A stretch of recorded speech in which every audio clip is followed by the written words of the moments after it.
Medical जगत की पढ़ाई कैसे होनी चाहिए? मेरे हिसाब से मेडिकल जगत की नई पढ़ाई कुछ इस प्रकार होनी चाहिए: A for autism, B for blood pressure, C for cancer and D for diabetes.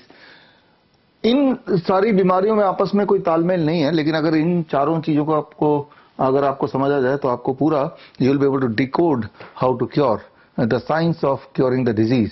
कोई बीमारी क्यों होती है, वो ठीक कैसे हो सकती है, ठीक होने की कोशिश में वो ठीक क्यों नहीं होती।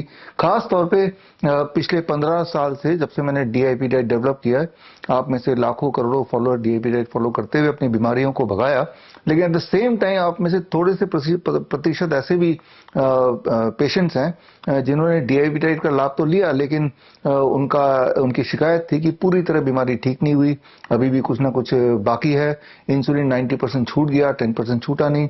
खास तौर पे यहाँ मैं बात करूंगा ऑटिज्म के पेशेंट्स पे, ऑटिज्म यानी कि न्यूरो डेवलपमेंटल डिसऑर्डर पेशेंट। पहले इसी से शुरू करते हैं, क्योंकि इससे शुरू करेंगे तो सारा कुछ आपको अपने आप ही समझ आने लगेगा।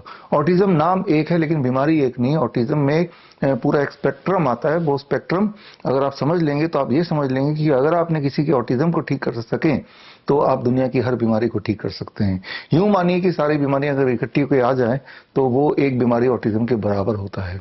इस भयंकर डिसऑर्डर को समझना और क्यों होता है ये समझना आपके लिए जरूरी है, और क्यों ठीक नहीं होता और कैसे ठीक करें ये सब कुछ समझाने की मेरी कोशिश है। और खास तौर पे डीआईपी डाइट के जो प्रैक्टिशनर हैं, जिन्होंने डीआईपी डाइट खुद पे प्रैक्टिस किया, ले रहे हैं और दूसरों को रिकमेंड किया, उन्होंने पिछले कई सालों में लाभ देखा, लेकिन कहीं कहीं जगह कभी कभी वो पेशेंट्स के बीच में अटक जाते हैं। In spite of following the DIP diet strictly, they are not able to get the expected result. इस पे भी बात करेंगे और इसका सोल्यूशन भी आज इस वीडियो के माध्यम से मैं आप तक पहुंचाने की कोशिश करूंगा।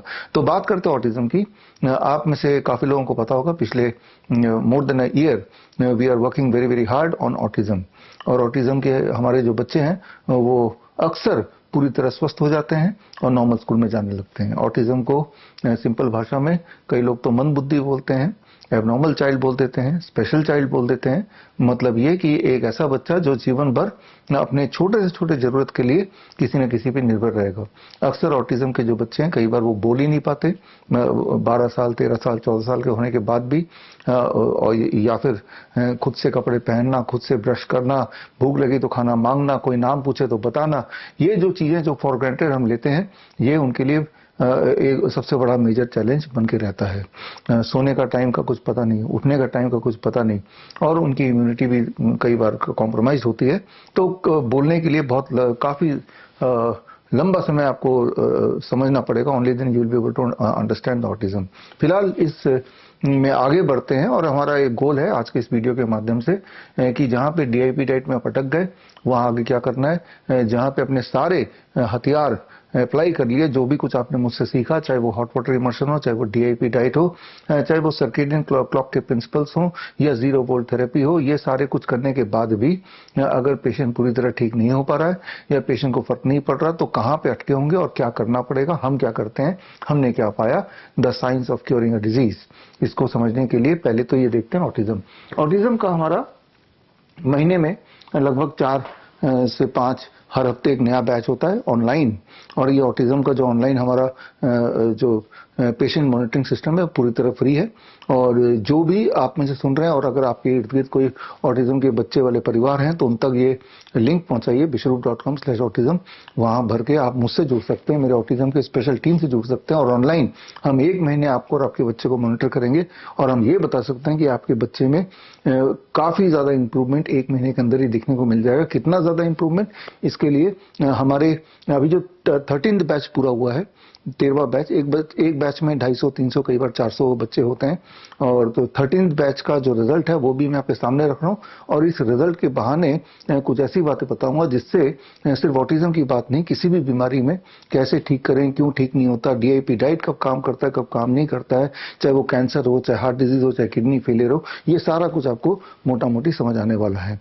तो खैर, जो ऑटिज्म के हमारे बच्चे हैं, ऑटिज्म है, एडीएचडी है, सेरेब्रल पाल्सी है, डाउन सिंड्रोम है, इन बच्चों को हम एक खास प्रोटोकॉल देते हैं। प्रोटोकॉल का नाम है can protocol, cure autism now protocol. और इस प्रोटोकॉल में डीआईपी डाइट एक मुख्य भाग तो है ही, उसके अलावा नीम थेरेपी है, जीरो वोल्ट है, और इसी तरह से छोटे मोटे कुछ चीजें हैं जिनको हम जोड़ के हमने कैन प्रोटोकॉल बनाया और उसका रिजल्ट बड़े अमेजिंग है। घर बैठे ही घर के सामान से बच्चा जो कि बोल नहीं पाता वो बोलना शुरू कर देता है और इस तरह से कई सारे डेवलपमेंट पहले महीने ही मैजिकली पेरेंट्स को दिखने लगते हैं। तो समझते हैं 13th बैच जो कि अभी मेरे ख्याल से 10 दिन पहले ही पूरी तरह खत्म हुआ, 1 महीने का जो हमारा प्रोटोकॉल है, और 13th बैच के जो रिस्पॉन्स है उनके जो रिजल्ट्स हैं वो हम देख लेते हैं। 13th बैच में करीब आप देखें तो 1 2 3 4 5 6 7 6 देशों से पार्टिसिपेंट थे। मुख्य तो भारत से थे। पार्टिसिपेंट तो ज्यादा था, लगभग मेरे ख्याल से 250 के करीब पार्टिसिपेंट थे, लेकिन उनमें से जिन पार्टिसिपेंट ने इस ऑब्जर्वेशन स्टडी में पार्टिसिपेट किया, यानी कि उनमें कितना फर्क पड़ा, जो पेरेंट्स वो बताने को तैयार हो गए और इस बात के लिए भी तैयार हो गए कि हमारे जो रिजल्ट्स हैं उन दुनिया के साथ शेयर कर सकते हैं, तो उन पेरेंट्स के जो रिजल्ट्स हैं मैं आपके साथ शेयर कर रहा हूँ। बहुत सारे पेरेंट्स हैं जो ये थोड़ा छुपाना भी चाहते हैं कि हमारे बच्चे को ऑटिज्म था और अब वो ठीक हो गए, ये एक टैबू माना जाता है, इसलिए वो पेरेंट्स ने पार्टिसिपेट नहीं किया। फिलहाल जिन पेरेंट्स ने पार्टिसिपेट किया वो टोटल 136 है और उसमें करीब 131 तो भारत के ही हैं और भारत के अलग अलग प्रांत के जो बच्चे हैं वो इस ग्रुप में 13th ग्रुप में जो थे वो ये स्टेट वाइज मैंने डाला हुआ है जो स्क्रीन पे आप देख रहे हैं। तो यानी कि ये एक एक बच्चा ट्रैकेबल है, कहाँ रहता है, वो कौन से हॉस्पिटल जाता था, और एक एक चीज हमारे पास रिकॉर्ड में है। और ये रिकॉर्ड अगर कोई मेडिकल एसोसिएशन है, कोई मेडिकल काउंसिल है, वो रिकॉर्ड देखना चाहते हैं तो देखेंगे तो वो हैरान हो जाएंगे कि ऑटिज्म बड़ी तेजी से ठीक हो सकता है, एडीएचडी बड़ी तेजी से ठीक हो सकता है और वो पूरी तरह नॉर्मल हो सकते हैं कैन प्रोटोकॉल फॉलो करके। कैन प्रोटोकॉल की थोड़ी बात कर लेते हैं, लेकिन कैन प्रोटोकॉल को फॉलो करने के बाद इनमें जो बदलाव आया उसकी बात करते हैं। ये जो पूरा ग्रुप था इसमें 56% बच्चे जो 6 से 10 साल के थे, 16 साल के ऊपर वाले 5% ही थे। हमने ये देखा कि हमारे सारे ग्रुप्स में यूनिफॉर्मली इसी तरह के रेशियो होते हैं कि जो 16 साल प्लस वाले जो बच्चे होते हैं वो बहुत थोड़े से होते हैं, 5%, कभी 7%। वो इसलिए क्योंकि आज से 20 साल पहले ऑटिज्म का नामो निशान नहीं था और अभी जैसे जैसे समय बीतता जा रहा है ऑटिज्म एडीएचडी बहुत ज्यादा प्रेवलेंट होता जा रहा है। क्यों होता जा रहा है ये कभी किसी और वीडियो में बात करेंगे, या फिर आप मेरी बुक का नाम है cure autism now, English Hindi दोनों में है। इस बुक में अगर पढ़ेंगे तो आपको समझ आ जाएगा कैन प्रोटोकॉल क्या है और ऑटिज्म हुआ क्यों है और आजकल इसकी तादाद इतनी तेजी से क्यों फैल रही है। तो खैर इसीलिए अधिकतर हमारे बच्चे 6 साल से 10 साल वाले ही होते हैं, या 5 साल से कम वाले भी, 5 साल या उससे कम वाले भी ठीक ठाक होते हैं, 26% है। तो इसमें अधिकतर मेल्स हैं 87%। वर्ल्ड एवरेज भी कुछ ऐसे ही है कि हर 3 लड़कों को ऑटिज्म होगा तो 1 लड़की को ऑटिज्म होगा। तो मतलब 3/4 का रेशियो है मेल्स का वर्ल्ड वाइड, यानी कि लड़कों का 3 गुना ज्यादा चांसेस ऑटिज्म होने के इन कंपैरिजन टू लड़कियां। इसलिए हमारे बैच में जो बच्चे हैं उनमें लड़के ज्यादा होते हैं। इस बैच में 87% मेल थे। और इसमें जो कैन प्रोटोकॉल की मैं बात कर रहा था, कैन प्रोटोकॉल में ये है 0 वोल्ट थेरेपी जो पेरेंट्स ने 69% फॉलो किया। कोकोनट जो बच्चों को भरपूर दिया जाता है वो 78% ऑन एवरेज फॉलो किया गया। यानी कि सारे पेरेंट्स सारे हमारे प्रोटोकॉल फॉलो नहीं कर पाते, लेकिन कितने प्रतिशत फॉलो किया वो प्रोबायोटिक ड्रिंक वो करीब 80% पेरेंट फॉलो कर पाए, या एवरेज फॉलो किया। किसी ने 100% किया, किसी ने 20% किया, तो एवरेज निकल के 80% आ गया। सनलाइट एक्सपोजर जो इंपॉर्टेंट पार्ट है कैन प्रोटोकॉल का वो 80% ऑलमोस्ट फॉलो हुआ, काफी अच्छा फॉलो हुआ। Finishing dinner before 8 PM 82% average निकल गया जो फॉलो किया उन बच्चों में, 136 बच्चों में। डीआईपी डाइट 93% फॉलो हुआ, यानी कि लगभग उनका डाइट डीआईपी डाइट बेस्ड था। नीम थेरेपी ये 94%। नीम थेरेपी में नीम खिलाना होता है और नीम के पत्तों से नहलाना होता है। तो ये मोटा मोटी है कैन प्रोटोकॉल। यानी कि एवरेज जो फॉलो किया गया इस ग्रुप में वो 82%। जो हमारा पूरा कैन प्रोटोकॉल है वो एवरेज 82% फॉलो हुआ, यानी कि कुछ बच्चों के ऊपर सिर्फ 50% पेरेंट्स फॉलो कर पाए होंगे, कुछ बच्चों के ऊपर पेरेंट्स मेहनत करके 100% फॉलो कर पाए होंगे। तो एवरेज 82% निकल के आ रहा है। 82% अगर ये फॉलो करते हैं तो कितना लाभ मिलता है बच्चों को, वो ये पूरा चार्ट है 136 बच्चों के ऊपर जो ऑटिज्म और एडीएचडी के बच्चे हैं।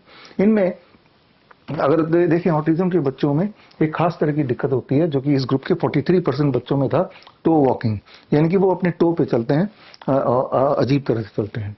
उनमें 70% इंप्रूवमेंट आया है। कुछ बच्चों पे 100% इंप्रूवमेंट, पूरी तरह टो वॉकिंग ठीक हो गया, और कुछ बच्चों में 35% इंप्रूवमेंट, यानी कि अभी आधा अधूरा ठीक हुआ। तो एवरेज निकल के 70% आया। ठीक इसी तरह से आई कॉन्टैक्ट, ये एक मेजर प्रॉब्लम होती है। 92% बच्चों में ये प्रॉब्लम थी इस ग्रुप के। 136 बच्चे, उनकी आई कांटेक्ट नहीं है। आप देखेंगे नॉर्मली एक छोटा बच्चा पैदा होने के बाद से लेके कभी भी जब आप उसकी तरफ देखेंगे तो वो भी आपकी आंखों में आके देखेंगे, लेकिन ऑटिज्म और के बच्चे ऐसा नहीं करते, वो इधर उधर देखते हैं, आई कांटेक्ट मेंटेन नहीं कर पाते। और इसमें 54% इंप्रूवमेंट आया, यानी कि काफी बच्चे तो ऐसे थे जिनकी पूरी आई कांटेक्ट वाली प्रॉब्लम ठीक हो गई, लेकिन at the same time there were many जिनका पूरी तरह ठीक नहीं हो पाया, इसलिए एवरेज 54% निकल के आया। ठीक इसी तरह से जो मान लो इसमें सबसे इंपॉर्टेंट हम ले लेते हैं difficulty in following the instruction. एक तरह से बच्चों को इंस्ट्रक्शन फॉलो करने में बहुत डिफिकल्टी होती है। इस बैच में 90% बच्चों के पेरेंट्स ने बोला कि हमारे बच्चों को ये वाली डिफिकल्टी है, और उसमें इंप्रूवमेंट कैन प्रोटोकॉल फॉलो करने के बाद 48% हुआ, यानी कि आधी ऑन एवरेज बच्चे के इंस्ट्रक्शन फॉलो करने की दिक्कत कम हो गई, आधी रह गई। तो इसी तरह से अगर आप देखें अलग अलग इसमें एक काफी बच्चों में दिक्कत आती है इकोलालिया। इकोलालिया का मतलब कि जो भी आप बोलेंगे वो आपको रिपीट करेंगे। अगर आप बोलेंगे आपका नाम क्या है, वो बच्चा बोलेगा आपका नाम क्या है। अगर आप बोलेंगे मेरा नाम विश्वरूप राय चौधरी है, वो भी बोलेंगे मेरा नाम विश्वरूप राय चौधरी। तो मतलब ये कि इकोलालिया बोलते हैं इसको। ये इस ग्रुप में करीब 43% बच्चों में ये वाली दिक्कत थी, और ये दिक्कत कितने बच्चों में ठीक हो गई, दैट इज 42%। यानी कि कुछ बच्चों की पूरी तरह चली गई, कुछ बच्चों की 20% चली गई, ठीक हो गई, लेकिन अभी भी वो करता है, तो यानी कि एवरेज 42% निकल के आया है। तो आप देख रहे हैं ये वेराइटी, सोशल डिफिकल्टी यानी कि दोस्त बनाना, सबके साथ घुल मिल के रहना, ये 76% बच्चों में ये दिक्कत थी, और उसमें एवरेज इंप्रूवमेंट 35% ही आ पाया है। लेकिन आप देख रहे हैं कि कैन प्रोटोकॉल फॉलो करने के बाद बच्चों में काफी दिक्कतें ठीक हुई, और एवरेज ये प्राइमरी सिम्टम है, ये वो सिम्टम है जिसके आधार पे ऑटिज्म को डायग्नोज किया जाता है, और एवरेज इंप्रूवमेंट 46% आ गया। इन सब का भी एवरेज निकाल लें तो यानी कि हम मान सकते हैं कि कम से कम आधे सिम्टम के लगभग तो हर बच्चे के चले गए ऑन एवरेज। और अब आते हैं सेकेंडरी सिम्टम पे। सेकेंडरी सिम्टम इससे मिलते जुलते और सिम्टम्स हैं, जैसे सेल्फ इंजरी। काफी सारे ऑटिज्म के बच्चों का बिहेवियर होता है, या एडीएचडी बच्चों का बिहेवियर होता है, वो अपने आप को हानि पहुंचा देते हैं, अपने आप को चोट पहुंचाते हैं, अपना सिर दीवार पे मार देते हैं। तो ये इस वाले बैच में 50% बच्चों में ये वाली प्रॉब्लम थी जो उनके पेरेंट्स ने रिपोर्ट किया, और इसमें जो इंप्रूवमेंट हुआ दैट इज अबाउट 61%, यानी कि काफी बच्चों का सेल्फ इंजरी वाली प्रॉब्लम पूरी तरह चली गई।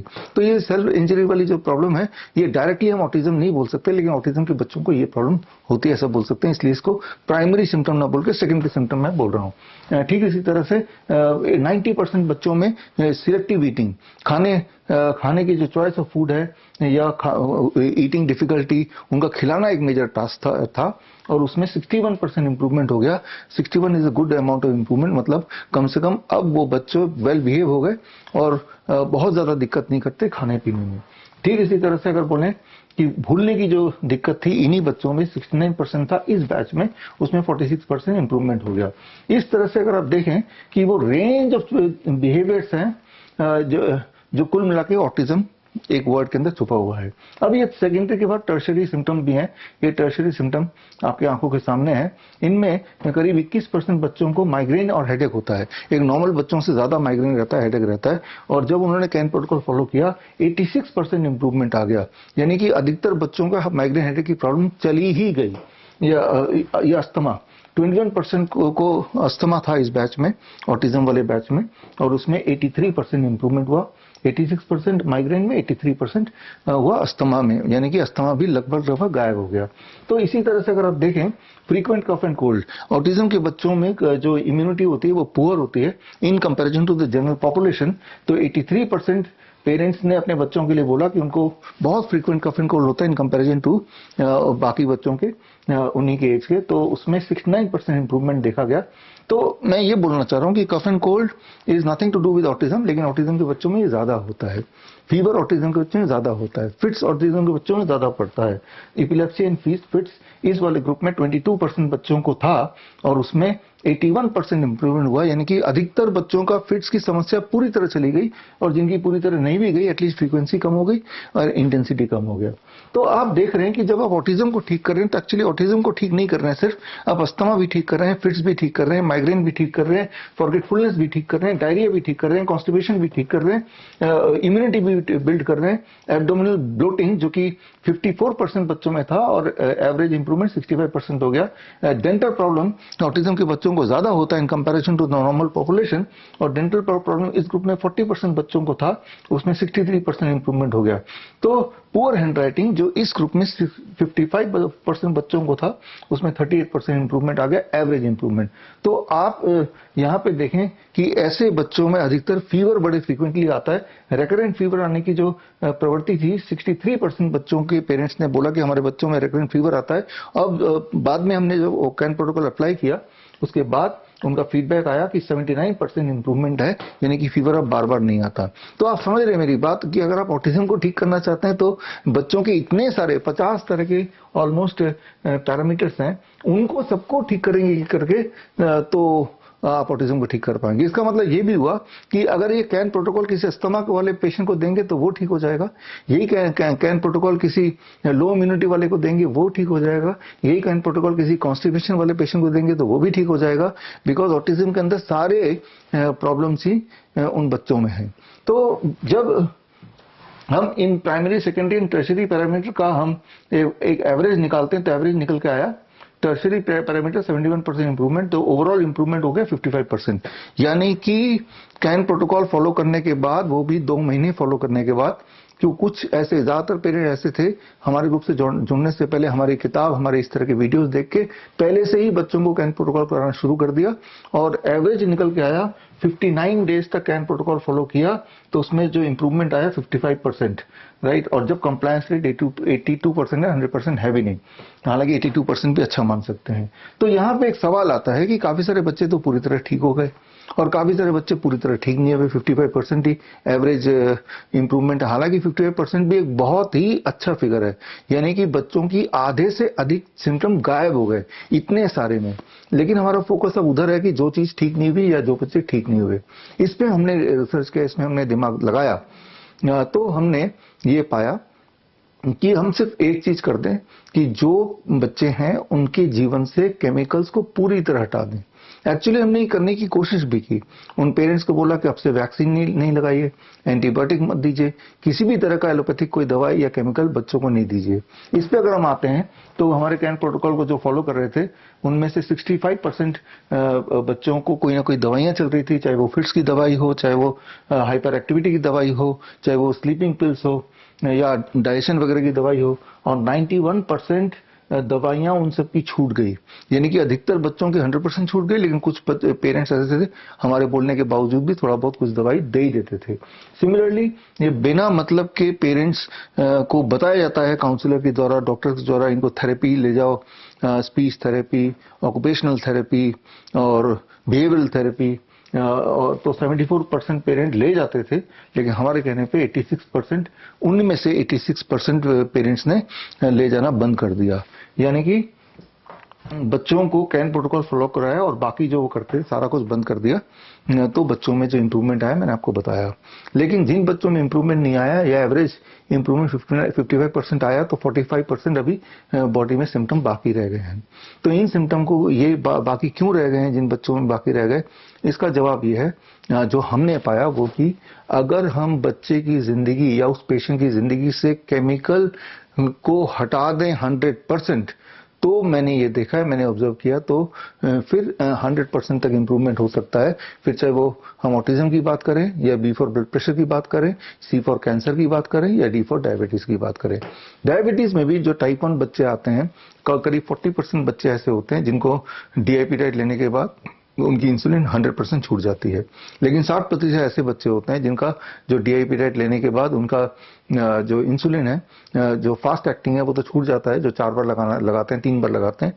लेकिन जो लॉन्ग एक्टिंग है, ट्रेसिबा है, वो थोड़ा सा रह जाता है। अगर 20 यूनिट लगा रहे थे तो 3-4 यूनिट अभी भी लगाना पड़ता है, इन spite of following the DIP diet.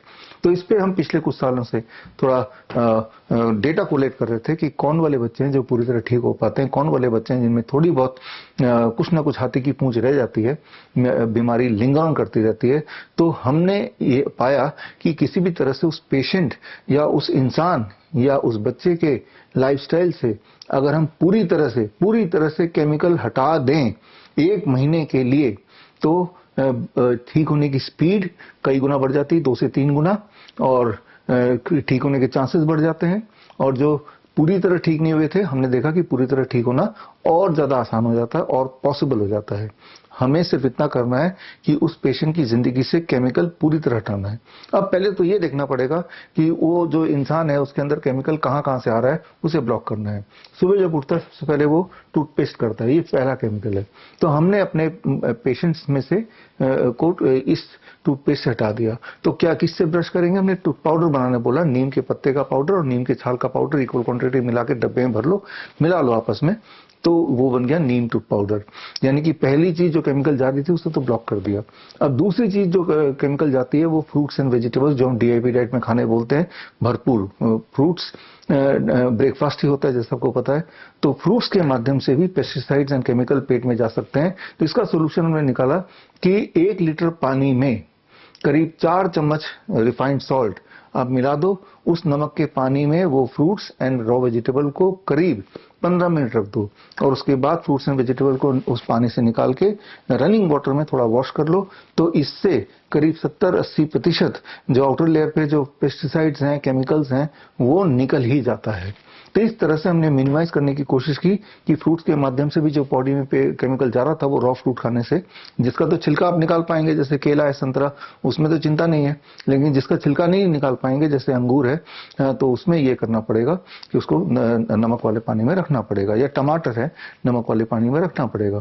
तो इस तरह से हमने फ्रूट्स का सोल्यूशन निकाला। 100% तो नहीं, लेकिन 80% या 70% तो पेस्टिसाइड फ्री कर ही दिया। ठीक इसी तरह से प्लेट 1 जो वेजिटेबल्स का होता है हमारा डीआईपी डाइट में, प्लेट 1 एंड प्लेट 2, तो प्लेट 1 का जो सलाद वाला पार्ट है उसमें सलाद में भी जो ऐसे सलाद है जैसे मान लो वो टमाटर हम खाने बोलते हैं तो, या खीरा हम खाने बोलते हैं, तो उन सबको भी हमने नमक के पानी में रखने की सलाह दी।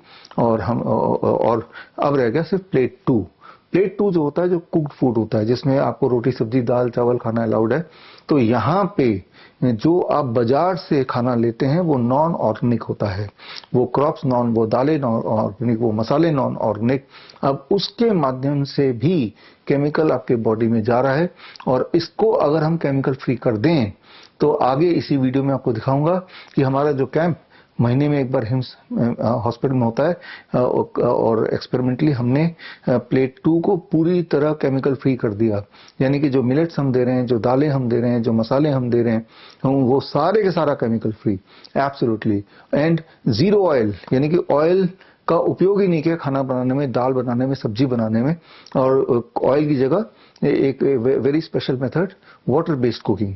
ऑयल की जगह वाटर बेस्ड कुकिंग, जिस तरह से ऑयल से आप कुक करते हैं उसी बोतल में पानी भर लें, और पानी की मात्रा सिर्फ 3 से 4 गुना होगी जितना ऑयल डालते हैं, और उसको करची से आप अगर हिलाते रहेंगे तो कुकिंग लगभग वैसी हो जाती है, बल्कि टेस्ट बढ़िया होती है। अभी जो टेस्ट आपको लेते हैं खाना का, नॉर्मल जो खाने का, वो है तेल का टेस्ट भी उसमें साथ में है, लेकिन अब जो टेस्ट होता है वो टेस्ट होता है एक्चुअल खाने का फ्लेवर। तो हमने ऑयल हटा दिया पूरी तरह से, ऑयल फ्री कुकिंग कर दी, और जो क्रॉप्स हैं, जो मिलेट्स हैं, जो दालें हैं और जो मसाले हैं, वो पूरी तरह से ऑर्गेनिक नेचुरल वाला ही अपने पेशेंट को दिया। और जब हमने ये दिया तो हमने देखा कि 2 दिन में मिरेकुलस रिजल्ट तो आते रहे हैं। पिछले 15 साल से हम कैंप कर रहे हैं, 72 आवर्स कैंप, लेकिन इस बार के रिजल्ट बाकियों से क्लियरली डिफरेंट थे। तो इस बार से उससे और पुख्ता हो गया कि अगर हम अपने खाने को ऑर्गेनिक या केमिकल फ्री कर पाएं, जहां तक हो सके, इवन टूथपेस्ट भी केमिकल वाला ना लें, तो उससे हमारे जो इम्प्रूवमेंट है वो और ज्यादा हो सकता है। और इसी वीडियो में आगे ये वाला जो कैंप था हमारा last week of January, 30, 31 and 1 Feb, इस कैंप का जो रिजल्ट है वो आगे अब देखेंगे तो आप खुद ही हैरान हो जाएंगे कि 2 दिन में वाकई में ऐसा हो सकता है। और ये हुआ, और उसमें मुझे लगता है काफी कंट्रीब्यूशन है केमिकल फ्री फूड का। तो पहली बात तो मैं ये आपको ये बोलना चाह रहा हूँ इस वीडियो के माध्यम से कि आप भी ऑयल फ्री कुकिंग करना सीखिए। ऑयल फ्री कुकिंग करना सीखने के लिए बड़ा सिंपल है, bishroop.com/boss में जाएंगे तो ऑयल फ्री कुकिंग के कई सारे वीडियोज हैं, उसको देखेंगे तो आप 1 मिनट में सीख जाएंगे, क्योंकि उसमें हल्का फुल्का ही बदलाव करना है, तेल की जगह सिर्फ पानी यूज करना है, और बड़ा आसान है। और दूसरी बदलाव आप कीजिए कि अपने खाने को ऑर्गेनिक खाना लीजिए, ऑर्गेनिक दालें, ऑर्गेनिक मसाले, ऑर्गेनिक मिलेट्स। अगर आपके दिमाग में सवाल आता है कि अगर हम ऑर्गेनिक खाना खाएंगे तो हमारा जो खर्चा और डबल हो जाएगा, क्योंकि ऑर्गेनिक जो बाजार में बिकता है वो डबल रेट में आता है। तो इस सवाल के, इस प्रॉब्लम का सलूशन हम लेके आए हैं, क्योंकि हमने अपने आसपास के करीब 125 किसान जो ऑर्गेनिक पे पिछले कई सालों से काम करते हैं उनसे कांटेक्ट किया और उनसे इंपॉर्टेंट 5 तरह के मिलेट्स, इंपॉर्टेंट 8 तरह के दालें, इंपॉर्टेंट 5 तरह के मसाले, इवन और जो चीजें हैं, इवन नीम का पाउडर, नीम के पत्ते का पाउडर, ये सारा कुछ मिला के रॉक सॉल्ट, रिफाइंड सॉल्ट की जगह एक डब्बा तैयार किया, this called natural DIP diet for boss. Boss का मतलब है blood pressure, obesity, S for sugar यानी कि डायबिटीज, एस फॉर स्टिफनेस यानी कि बॉडी पेन, जकड़न, जॉइंट पेन। तो अगर आप अपने डीआईपी डाइट को नेचुरल डीआईपी डाइट कर दें तो आपकी स्पीड ऑफ रिकवरी और ज्यादा हो सकती है। और जहां पे अटक गए आप डीआईपी डाइट के बाद भी अगर थोड़ी बहुत अगर बीमारी रह गई है, मुझे लगता है कि हमने रिजल्ट देखा कि वो पूरी तरह ठीक हो सकता है। तो इसमें हमने 1 महीने का पूरा राशन भर दिया है, ये करीब 4 केजी का है, और इस राशन को एक आदमी के लिए 1 महीने के लिए काफी है, प्लेट 2 जिसे हम बोलते हैं उसके लिए। और इसका जो टोटल दाम है वो 890 रुपीज है, यानी कि यही वाला राशन आप किराने स्टोर से अगर लेंगे तो इससे महंगा ही पड़ेगा, इससे सस्ता नहीं पड़ेगा। ऊपर से वो केमिकल वाला है, ये नेचुरल केमिकल फ्री है। तो यहाँ पे मैं सिर्फ यही मैसेज देना चाह रहा हूँ, चाहे ऑर्गेनिक आप कहीं से भी खरीदें, और अगर आपकी सिर्फ ये प्रॉब्लम है कि वो महंगा होता है तो हमसे ले लें, लेकिन आप पहला बदलाव कीजिए कि अपने डाइट में ऑर्गेनिक रखिए, केमिकल फ्री रखिए। दूसरा बदलाव कीजिए, ऑयल फ्री रखिए। ऑयल फ्री कैसे रखना है, bishrup.com/boss में जाकर ऑयल फ्री कुकिंग थोड़ा सा सीख लीजिए। और तीसरा बदलाव कीजिए कि आप अपने वेजिटेबल फ्रूट्स को सॉल्ट सोल्यूशन में थोड़ा रख के फिर उसको वॉश कर लीजिए। और इसके अलावा चौथा एक और बात है कि अपने टूथपेस्ट को बदल के नीम टूथ पाउडर कर दीजिए। इस तरह से जब आप अपने जीवन से केमिकल को मैक्सिमम हटा देंगे तो आप देखेंगे आपकी रिकवरी की स्पीड वैसी हो जाएगी जैसे इस वीडियो में 2 दिन के अंदर या तीसरे दिन तक लोगों में बदलाव आया। ये बदलाव बड़े अमेजिंग है और ये जो बदलाव आया ये रियल है। और इस बदलाव में डीआईपी डाइट का तो कमाल है ही, लेकिन नेचुरल डीआईपी डाइट का भी कमाल है। तो खैर इस वीडियो को आगे देखिए और देख के आपके अंदर ये हिम्मत आ जाएगी, ये समझ आ जाएगी, चाहे वो ऑटिज्म हो, चाहे वो बी फॉर ब्लड प्रेशर हो, या सी फॉर कैंसर हो, या डी फॉर डायबिटीज हो, ये कोई भी बीमारी क्यों ना हो, उससे बाहर निकलना ना केवल आसान है बल्कि सस्ता भी है। अब महंगा नहीं है, बल्कि आपके पैसे बचे, जो पैसे आप बीमारी पे खर्च कर रहे थे, दवाइयों पे खर्च कर रहे थे, तेल पे खर्च कर रहे थे, टूथपेस्ट पे खर्च कर रहे थे, वो सारे तो पैसे बचे ही गए। डॉक्टर की विजिट पे खर्च कर रहे थे, और जब डॉक्टर की विजिट आप करते हैं तो आप ऑफिस, जाहिर सी बात है, नहीं जाते तो ऑफिस में ही पैसे कटते हैं। तो अपने आप को ठीक करते हुए आप पैसे बचा रहे हैं, और अपने आप को ठीक करते हुए आप केमिकल फ्री भोजन, जो कि ज्यादा टेस्टी होता है इन कंपैरिजन टू जो केमिकल युक्त भोजन है, वो आप केमिकल फ्री भी खा पा रहे हैं और अपना पैसे की बचत कर रहे हैं और सेहत भी बना रहे हैं। तो मैं उम्मीद करता हूं कि हमारे लाखों फॉलोअर जो डीआईपी डाइट पिछले कई साल से फॉलो कर रहे थे, अब अपने डीआईपी डाइट को और अच्छा करने के लिए थोड़ा सा ट्रांजिशन करेंगे, और जो 4-5 फैक्टर मैंने अभी बताए उन फैक्टर्स को भी इंक्लूड कर लेंगे, ताकि आपकी लाइफ के अंदर जो केमिकल है वो केमिकल को लाइफ से बाहर, बॉडी से बाहर निकाल पाए। और फिर आप देखेंगे जादू, वो जादू जो मेरे पिछले कैंप के पार्टिसिपेंट ने देखा। तो मिलिए मेरे पिछले कैंप के पार्टिसिपेंट्स के रिजल्ट से। सबको नमस्कार। एक्चुअली में क्या हुआ कि जब मैं यहाँ पे आया 72 हाउस के जब भी आया था, तो मैं गाड़ी बाहर पार्क करके तब अपने रूम में चला गया। तो शाम को जब देखा मैंने 29 को, रात को देखा, डिनर किया तो देखा कि इंसुलिन तो है ही नहीं। तो इंसुलिन अगर वहाँ पे गाड़ी पड़ी रहती है तो ख़राब हो जाती है, उस आइस पैक चाहिए होता है। अब तक ख़राब हो चुकी, फ्रिज में रखना पड़ता था उसको, तो फ्रिज में मैंने रखा नहीं उसको, तो ख़राब हो गई वो। तो 2 दिन से 30 को मैंने फिर सुबह चेक किया तो मेरा शुगर था 105 विदाउट इंसुलिन, सिर्फ डाइट को फॉलो करते हुए। फिर शाम को किया मैंने तो 135, रात को रैंडम जब चेक किया मैंने तो 135 था। अगले दिन मॉर्निंग में चेक किया तो 107। फिर कल मैंने कल 30 ना, कल सॉरी आज दोपहर को सुबह चेक किया था मैंने तो 107 था वो। अभी जाके चेक करेंगे तो क्या होगा, मतलब बेटर ही हो गया। तो मैंने डॉक्टर साहब से बात किया तो सचमुच में ये कि इंसुलिन को अब लेना ही नहीं है। तो मुझे ये लगा कि अब डाइट फॉलो करेंगे तो बेटर ही रहेगा। Thank you. तो ये इन्होंने 18 साल से डायबिटीज की पेशेंट थे, इंसुलिन डिपेंडेंट, 32 यूनिट 1600 यूनिट दिन में 2 बार लेते थे यहाँ आने से जस्ट पहले। यहाँ शायद आप 1 दिन पहले आ गए थे बाकियों से, है ना। तो और यहाँ आते ही 3 दिन के अंदर, 3 दिन तो क्या, इंसुलिन तो छूट ही गया, छोड़ ही दिया, राइट, पहले दिन से ही छोड़ दिया, और रिजल्ट आपके आंखों के सामने है। तो किया क्या, वही जो आप सबने सेम ही किया है ना। सुश्रिता दास है ना उधर, वेजाइनल इचिंग में आपको इंप्रूवमेंट मिल गई, वेजाइनल इचिंग ठीक हो गया, और आई साइट आंखों में की रोशनी में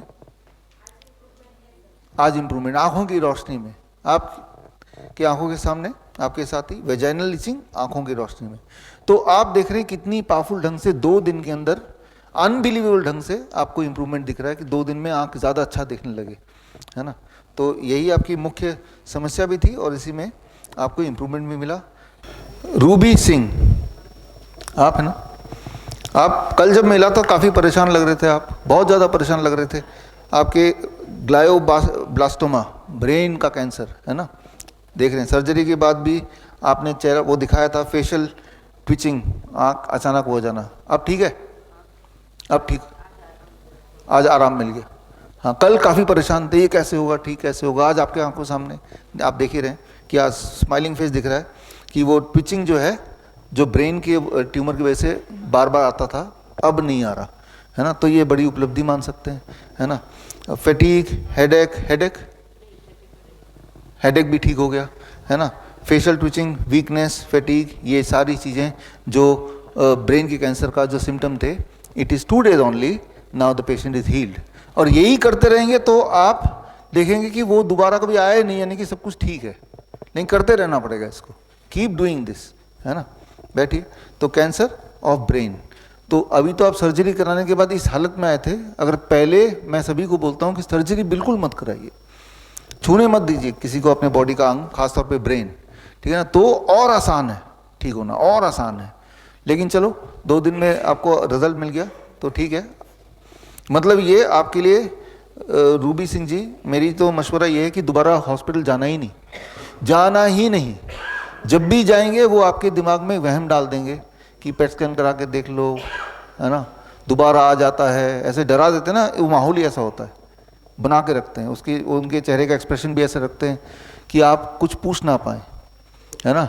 आप देखेंगे डॉक्टर के पास जाएंगे एलोपैथी में, तो वो चेहरे का एक्सप्रेशन ऐसा हॉस्टाइल से बना के रखेंगे कि आपकी हिम्मत नहीं होगी या 2-4 सवाल पूछ लें, है ना। जवाब तो है नहीं उनके पास, तो वो ट्रेनिंग का पार्ट है उनका। तो जाइए मत ऐसी जगह पे। विपिन शर्मा है यहाँ पे, आप है ना विपिन जी। अच्छा, आप 18 साल से डायबिटीज़ की दवाई ले रहे थे, ठीक है ना। तो 18 साल से दवाई ले रहे थे डायबिटीज़ की, और अब तो दवाई छूट गई आपकी। 18 ईयर्स से डायबिटीज़ पेशेंट थे, अब दवाई छूट गई। छूटने के बाद आज का सुबह का जो ब्लड शुगर था वो था 135 mg/dL, है ना। और कॉन्स्टिपेशन भी ठीक हो गया, कॉन्स्टिपेशन ठीक हो गया, गैस एसिडिटी रिलीफ मिल गई, हैवीनेस इन द चेस्ट उसमें आराम मिल गया, पैल्पिटेशन था वो भी गायब हो गया 2 दिन के अंदर। तो बीपी शुगर की दवाई ख़त्म हो गई, बंद हो गई, दोनों दवाइयाँ बंद हो गई। उसके बावजूद भी आज की बीपी 100/60 है, 100/60, है ना। Great, thank you. Piyush Rawal, आप इधर बैठे, ठीक है। आपका जो मुख्य दिक्कतें थी, काफ़ी सारी दिक्कत, tremor in the hand, digestion issue, nervousness, shaky hand, तो ये आपका मुख्य दिक्कत था जिसके लिए आप आए थे। और इसमें 60% आपके इम्प्रूवमेंट है, जैसा आपने बताया, राइट। 60% भी इम्प्रूवमेंट 2 दिन में काफ़ी होता है।